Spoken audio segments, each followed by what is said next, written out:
Hello, dear listener, welcome back. We actually have Boy Boy's voicing for today, and we actually got to finish this section of the chapter, so you're all in for a treat. Unfortunately, we are running a day behind where I want us to be, but we're still moving forward, and that's what's important here. Hopefully, you will be able to forgive us, as we're giving you this for free, and we're just trying to dissuade our own boredom from the lockdown situation, and generally have a best time. And the dog is barking. The dog. Tiggy, calm it down. Calm it down, mister. I apologise, there are fireworks outside. As I said, things have been getting pretty noisy here. In the recording today, you won't be hearing the puppy. Sorry about that. Without further ado, here we go. Have a nice time. Tonight, dear listener, we are reading Slayers of the Ruby Eye, written by Hajime Kanazaka, translated by Jeremiah Banquet, and adapted to English by Kelly Sue DeConnick. Chapter 1, Part 3. Last time we left our protagonist, she had been rescued, and you can't see my fingers doing the quotation marks, by a very attractive young man from a horde of bandits who definitely weren't justified in their actions. At least from her point of view, that is. No, really, I'm fine. I appreciate the kindness, but I'm not a victim. I'm an adventurer. I'm off to see the world. I was telling him the truth, which, incidentally, is no small feat for me. Really, I don't mean to pry, miss. You don't have to make excuses for my benefit. I am not making excuses. I didn't know what else to say to him. All right then, miss. I've decided. I'll stick around and make sure that you reach Atlas City safely then. No. No, no, no, no, no, no, no. No need for you to go out of your way. I couldn't ask for you to do that. That would be a terrible mistake. I wasn't kidding either. Atlas City was miles away. At least 10 days walk. I couldn't imagine spending 24 hours side by side with Mr. Perceptiveness for 10 days without succumbing to the temptations of committing premeditated murder of this blonde himbo. Oh, it's no trouble, little girl. I think you're really in need of a friend right now. He was obviously already committed to the idea, though. No, it's a bad idea. Oh no, it's fine. Don't worry. No, really, it's a bad idea. I would object. He would object to my objections. I understood where he was coming from, but I thought he misunderstood. He appreciated my understanding, but he thought I misunderstood his misunderstanding. So, on and on, between understanding and misunderstanding and thinking and objections, my head started throbbing, and I no longer cared who went with me, as long as we actually went somewhere. We hadn't been on the road for 20 minutes before he felt the need to speak again. Oh, little girl, I don't believe I introduced myself. My name's Gowry. As you probably guessed from my sword, I'm a travelling swordsman. I considered giving him a fake name, but honestly, I was too tired to see the point. My name's Lena. I'm a traveller. Can we just keep travelling, please? So I gave him my real name, and I am currently travelling, so I'm a traveller. So maybe I'd have to have a few details. So what? Gary had already proven that he wasn't the type to ask penetrative questions. I figured that he'd pretty much accept any explanation whatsoever, which, as far as I'm concerned, is a point in his books. Maybe he's not exactly the sharpest spoon in the shed, but he seemed like a genuinely nice guy. His heart was in the right place. It wasn't like he was like, "Ooh, little girl, I've got some sweets back at my place," or anything. If he had shown any sleazy ulterior motives, I would have turned him into troll meal. But he did just seem genuinely concerned about me, so I couldn't exactly be mean to him. And he wasn't getting under my skin the way I figured he would. Still, the prospect of being treated like a small child all the way up to Atlas City did not bode well for either of us. Not that I wanted him to flirt with me, that's not what I want whatsoever. Uh, I'm just, I'm just digging my own hole here. Okay, whatever. Let's just leave it at he seemed like a good guy, okay? With Gary escorting me, I didn't really get the chance to be alone or catch my breath until we had found the town for the night. We got directions from a local to an inn, had some dinner, checked into our rooms, and said bonsoir for the evening. It sure felt great to be alone. The room wasn't especially large, it smelled of lamp oil. The decor left something to be desired. But the furniture was all I required. A bed, a table, some lamp oil, and it felt damn right posh after the day I had had. I took off my cloak and chucked it on the floor. Oh, like you don't fucking throw your clothes on the floor. Anyway, I was tired, and you're not my mum. Shut up.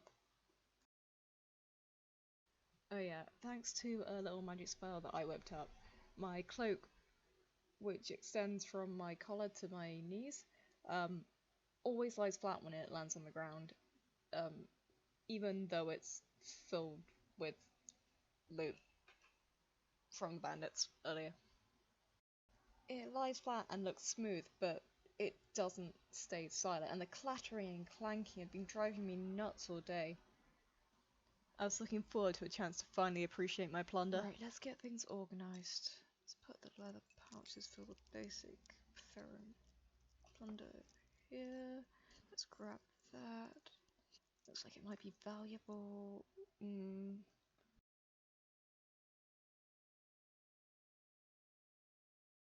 A paltry amount of light from the lodge's cheap oil lamps was hardly sufficient to evaluate my treasure under, so I formed a sphere of light between my palms and then proceeded to raise it to the ceiling. Et voila! It was just a simple light spell, but it was enough to see what I was doing. Then.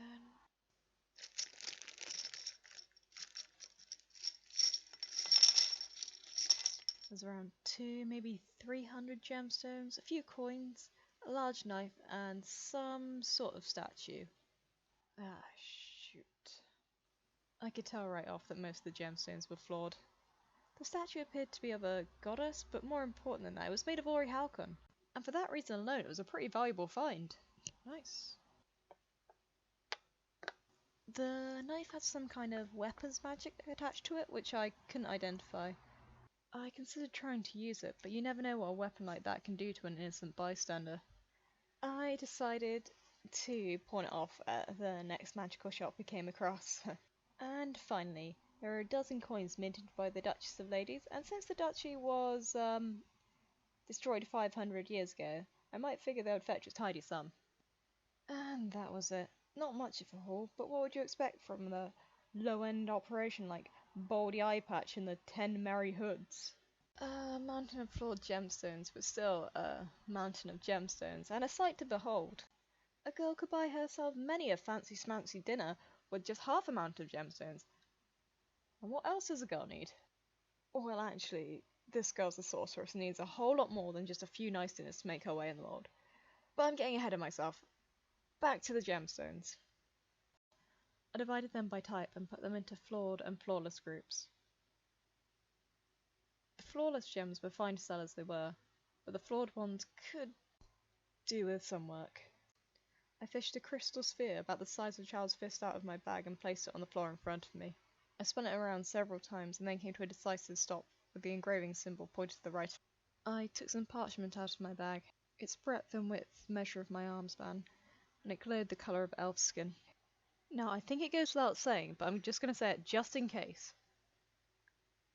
I need you to keep everything that I tell about my materials on the down low.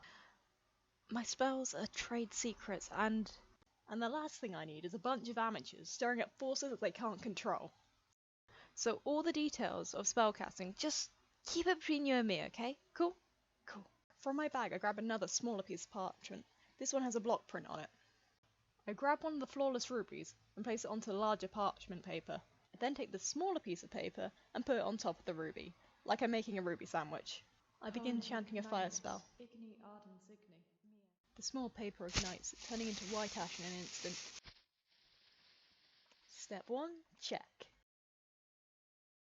I peer at the gemstone from above, and sure enough, the symbol from the paper has sealed itself inside the gemstone. I then select one of the flawed rubies and held it lightly in my left hand, roughly about 4 to 6 inches above the marked gem.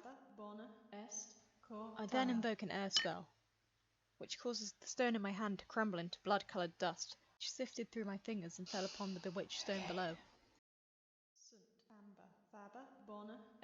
I repeat this technique until I've disposed of the last flawed ruby. The large parchment on which the stone's resting is now covered with a huge mound of dust.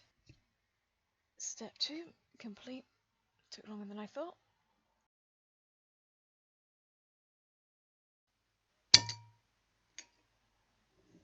Over the mound I sprinkle some clear liquid from a small bottle I have. Place my left hand over that, and I chant the succession of earth and water spells, much like the fire and air spells I'd been using before.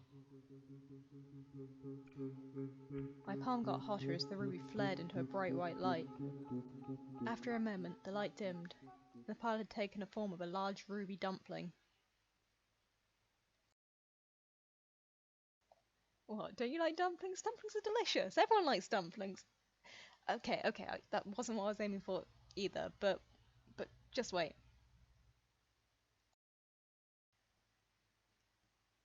At first the dumpling looked like an ill-conceived attempt at pottery, but slowly the surface began to glaze over, and then a few minutes later it hardened. The dumpling had shaped itself into a larger version of the bewitched ruby, complete with the enclosed power symbol. There we go, and I thought I had fucked that up somehow. Okay, now to do the rest. I use the same techniques on the remaining emeralds, sapphires, and amethysts. When I was done, I had a set of enchanted gems that could be used as a simple talisman, or combined with other charms on a weapon, could increase its power. But much more importantly, I could sell it for a higher price. Okay, time out. I'd like to take a moment to mention that my own pendants, as well as my bandana and short sword that I wear at my hip, have been enchanted in just the same way. Okay, time out. I'd like to take a moment to mention that my own pendants, as well as my bandana and short sword that I wear at my hip, have been enchanted in just the same way. Oh, so practical, and right now they're all the rage with the well-to-do. If you do decide to get one, I would advise that you spare no expenses and get the best one you can afford. If you're a person of means, you can even have a custom-made one by a talented, experienced sorceress. Like me, for example. You could totally commission me. Okay, end of commercial. Cut. Only 9 more days till Atlas City. I can do it.